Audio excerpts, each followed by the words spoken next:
Hello అందరికీ welcome to my channel. ఈరోజు సొరకాయ కూర ఎలా చేయాలో చూద్దాం. ఇప్పుడు కడాయి పెట్టుకొని 1 టేబుల్ స్పూన్ ఆయిల్ వేసుకొని ఆయిల్ హీట్ అయ్యాక జీలకర్ర పోపు గింజలు వేసుకోవాలి. తర్వాత సన్నగా తరిగి పెట్టిన ఉల్లిపాయలు వేసుకోవాలి.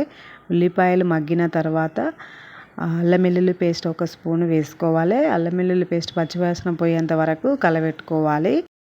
ఇప్పుడు సొరకాయ ముక్కలు వేసుకోవాలి. సొరకాయ ముక్కలన్నీ వేసుకున్న తర్వాత 1/2 టేబుల్ స్పూన్ పసుపు వేసుకోవాలి. పసుపు వేసుకున్న తర్వాత తగినంత ఉప్పు వేసుకోవాలి. ఉప్పు వేసుకున్న తర్వాత మొత్తం ఒకసారి కలుపుకోవాలి.